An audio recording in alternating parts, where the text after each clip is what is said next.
Je m'appelle Francine Goïboum, j'ai 32 ans, je suis camerounaise. Je vis dans le 94, plus précisément à Maison Alpha. Et je suis écrivain public. Le projet est né d'une véritable passion parce que depuis ma tendre enfance, je suis passionnée par tout ce qui est livre et écriture. J'avais toujours de très bonnes notes en dictée. Et voilà, j'ai fait des études de commerce international, mais je n'ai pas fait long feu dans des activités liées à ce que j'avais appris à l'école. Parce que très vite, ma passion m'a rattrapée et cela fait 8 ans aujourd'hui que j'exerce comme écrivain public. Je n'ai pas réellement été accompagnée pour mettre en place ce projet parce que j'étais nouvelle en France et je ne savais pas que j'aurais pu l'être. Je ne connaissais pas de structure adaptée à ce type d'accompagnement. Google a été mon ami, j'ai fait des recherches et voilà, je suis tombée sur le site de l'auto-entrepreneur.usac.fr et là j'ai pu créer mon entreprise en quelques clics. Et depuis le 1er janvier 2019, mon entreprise existe.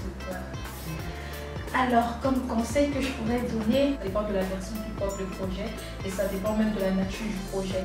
Je vais m'inspirer de ma propre expérience d'entrepreneur et de maman. Entrepreneur et maman étrangère et d'étrangère.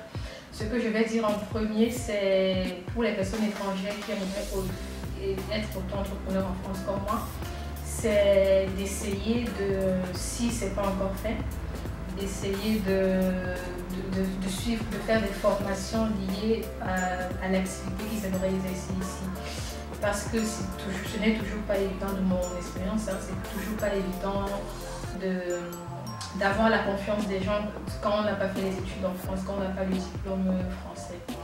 Donc essayer de faire des formations dans le domaine, essayer aussi de faire l'équivalence des diplômes obtenus à l'étranger. Pour les mamans entrepreneurs, je les invite à vraiment s'organiser parce que je sais d'expérience que ce n'est pas évident du tout de travailler et de garder les enfants, de s'occuper du foyer. Donc tout est une question d'organisation. Un autre conseil que je pourrais donner, c'est aux auto-entrepreneurs, c'est de s'inscrire sur des plateformes regroupant des freelances comme Maët par exemple, c'est l'une des plateformes sur lesquelles je suis inscrite et je peux vous garantir que j'y fais au moins 60% de mon chiffre d'affaires. Mieux vous travaillez, plus vous avez de bonnes notes et plus vous avez des clients qui visitent votre profil et qui vous sollicitent pour des travaux. Si j'étais présidente de la République, je mettrais en place plus de structures d'accompagnement ou alors plus de structures de garde d'enfants pour les mamans entrepreneurs. Parce que l'on se dit toujours que le vrai travail c'est de sortir, aller s'asseoir derrière un bureau, mais les auto-entrepreneurs, ils ont aussi leur poids, je vais dire, dans le monde du travail. Et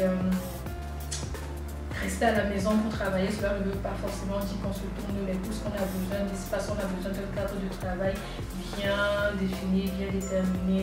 Les personnes qui travaillent de la maison ont besoin d'un cadre de travail adéquat et ça implique de ne pas avoir de ne pas être dérangé tout le temps, de ne pas avoir des cris d'enfants à côté et tout. Et surtout le domaine dans lequel moi j'exerce nécessite d'être presque perfectionniste parce que aucun client ne fera confiance à quelqu'un qui rajoute des fautes dans son travail et c'est pas évident de se concentrer quand il y a des enfants qui ont besoin de vous tout le temps. Donc c'est vraiment important et on ne le fait pas de gaieté de cœur, on le fait parce qu'on n'a pas le choix, parce qu'on n'arrive pas à trouver de place en crèche, parce que toutes les assistantes maternelles sont occupées. Des fois on est obligé de travailler quand tout le monde dort, assis dans les toilettes pour ne déranger personne avec le bruit du clavier. Donc c'est vraiment pas évident. Donc si j'étais présidente, vraiment ce serait l'un de mes plans d'action, mettre en place plus de structures de garde d'enfants pour donner le temps et l'opportunité aux personnes comme moi qui croient en ce qu'elles font, qui croient en leur projet d'aller de l'avant et d'avancer. Alors ce que je pourrais ajouter, c'est pas que pour les mamans auto-entrepreneurs, c'est pour tous les auto-entrepreneurs, c'est vraiment de croire en ce que vous faites, de persévérer parce que si vous n'y croyez pas, si vous doutez, le moindre petit couac vous poussera à abandonner, même si vous avez un beau projet. Mais si vous y croyez vraiment, il n'y a rien qui pourra vous ébranler. Donc croyez vraiment en ce que vous faites et tenez-vous.